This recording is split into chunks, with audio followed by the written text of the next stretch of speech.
Ladakh is a mountain desert across the Indian Himalayas. In the rain shadow of the mighty mountains, it's so high and dry that it's often called moonland. It looks more like a moonscape or a Marscape. Well, this one is a picture of the Mars. Often called Little Tibet, this region remains landlocked, cut off from the rest of the world for half the year. Temperatures range from -30 to +30. Hi, I'm Sonam Wangchuk, a simple indigenous tribal from this remote Ladakh. I was born in an even remoter tiny village of 5 households. But that was a long time ago. Today, my village has grown 100% to become a village of 10 households. Perhaps still a little bit smaller than your city. We had no schools in our village, so I learned from the farmers, from the rivers, trees, animals, and above all, from my mother. I picked up English and other languages from the radio and meeting people from different countries. Later went to some schools and finally finished mechanical engineering. We love our Ladakh so much that while my engineering schoolmates went to Bangalore, Mumbai and the Silicon Valley, I came back to Ladakh and started solving problems of the people. Children's problems in school education, people facing harsh cold winters, and farmers facing water shortage in the face of climate change. I've been doing these things for the last 30 years and the world has been very generous. They have not only acknowledged but admired my work with various awards in different parts of the world.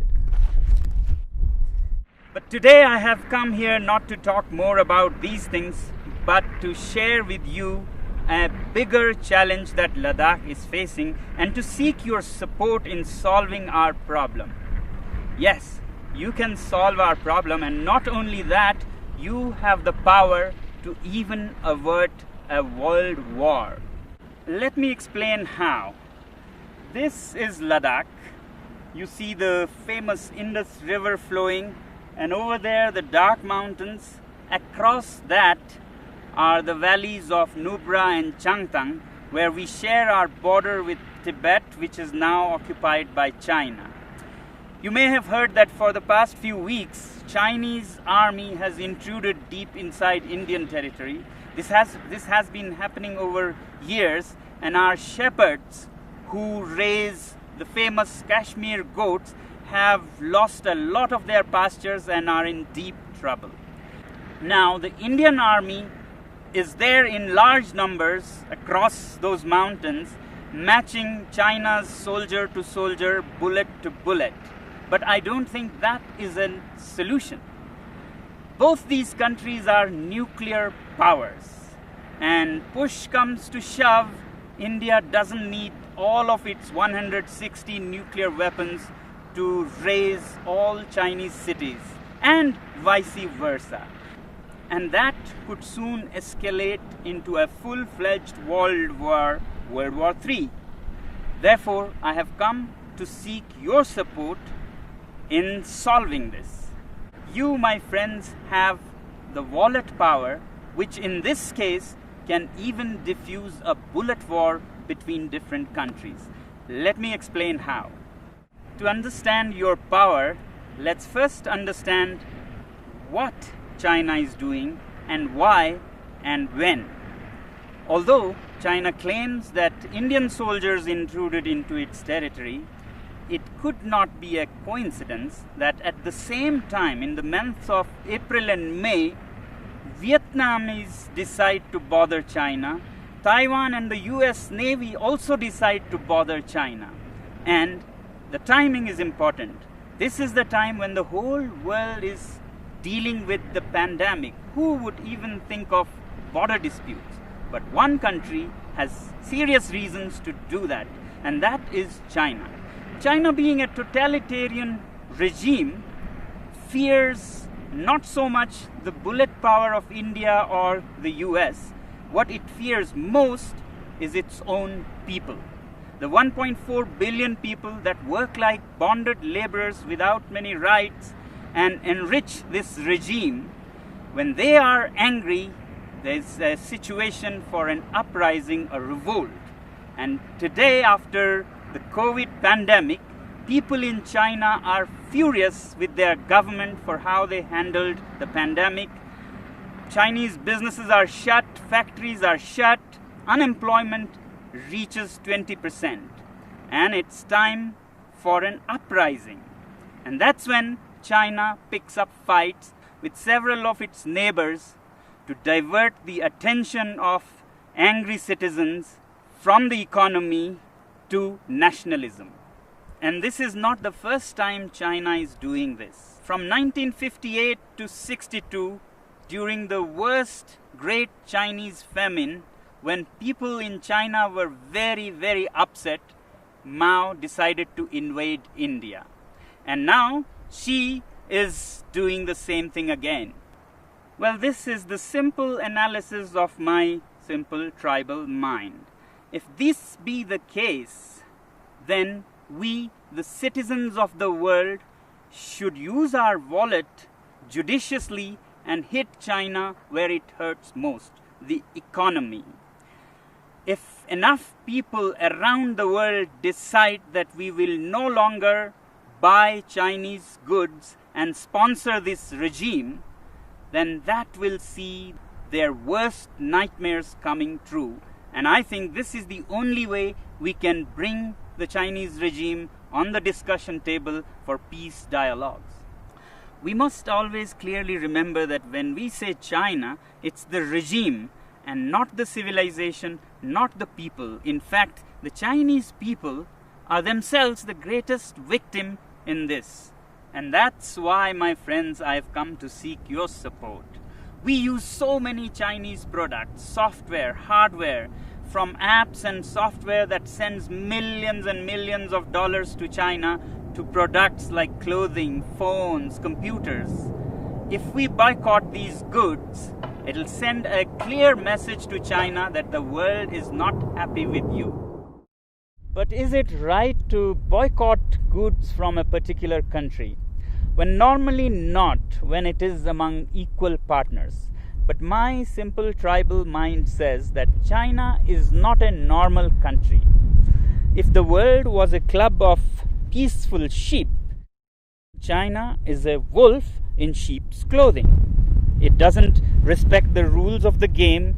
It's a totalitarian regime run by a clique. It's not representative of its people. In fact, its people are just an instrument for its expansionist ambitions.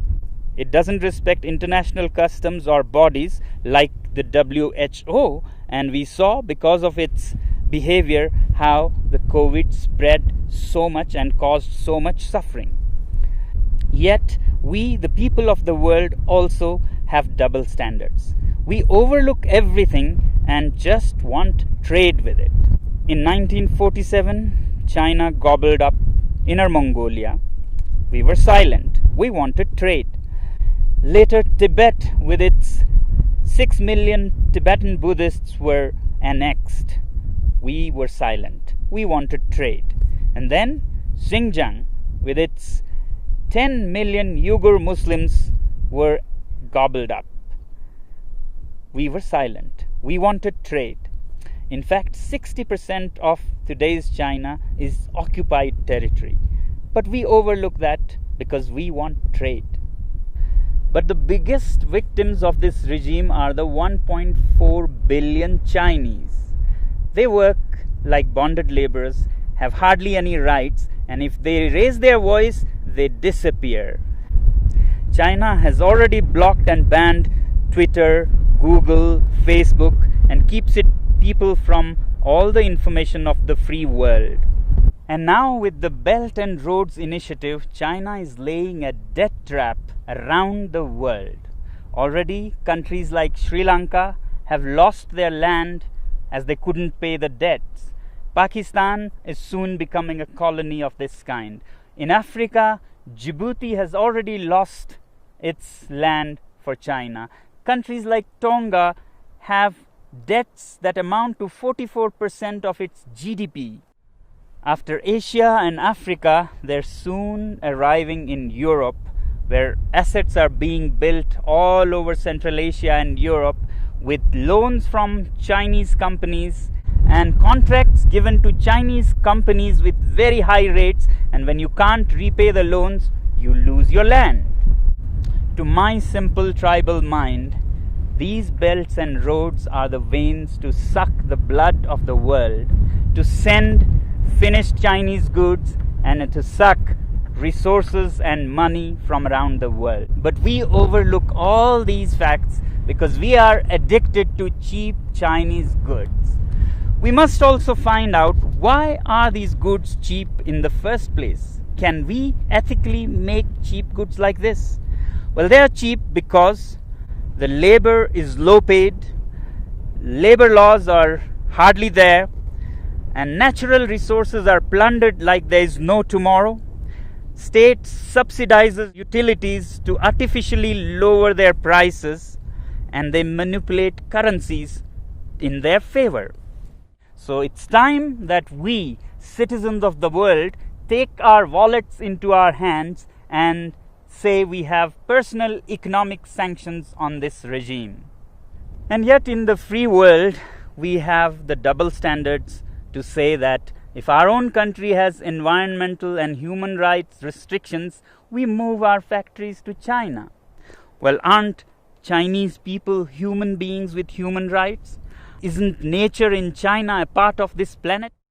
Now, some people would ask, is it practical? How can we manage without Chinese goods? And what are the alternatives? Well, if we are determined and give enough time to businesses and industry, things will adapt themselves. So that's why I say boycott made in China, software in a week, hardware in a year. So your software apps like TikTok, Hello that you have on your mobile phones, you can immediately uninstall and uninstall in millions so that China gets a message. As for hardware like phones, computers, clothing, we take a year and slowly choose products sourced out of the free world. And my simple tribal analysis says that if you give time and clear determination, then businesses will adapt. A new ecosystem will develop where there'll be enough goods to cater to people who don't want to buy Chinese goods. Just like vegan people or Jain community, they don't eat certain things, they don't go hungry. Businesses adapt and they get what they want with time. As for replacements and alternatives to Chinese goods, I really don't think that we need an alternative for everything. We have been buried under cheap Chinese goods. We have made our houses into museums cluttered with cheap things that we don't even need. Why do we need 10 pairs of shoes? Why can't we do with 3 pairs of shoes made very nicely by local craftsmen? Why do we let these goods pollute our rivers, lakes? Can we learn to live simpler? These lockdowns have actually taught us that we can be happy with much less.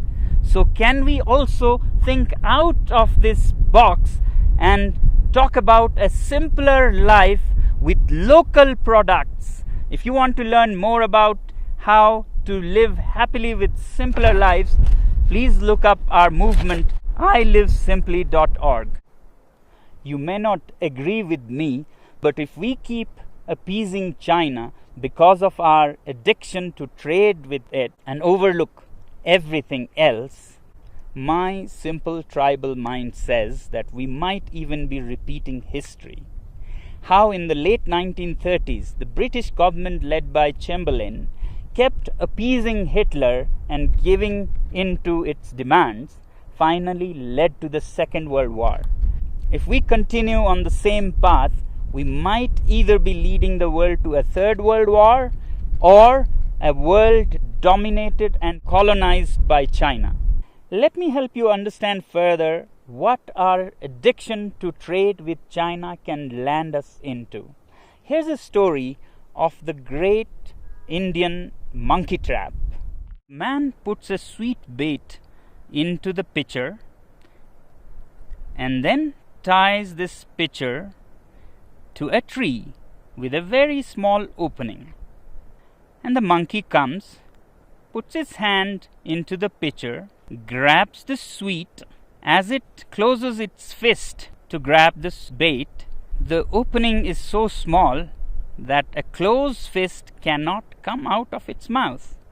But the monkey does not understand that all it has to do is let go of its little booty to free itself from slavery.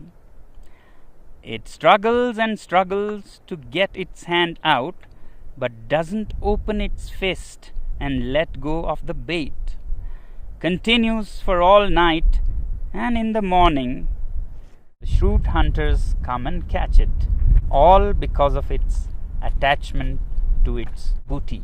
I hope we are more evolved than monkeys and can let go of such baits.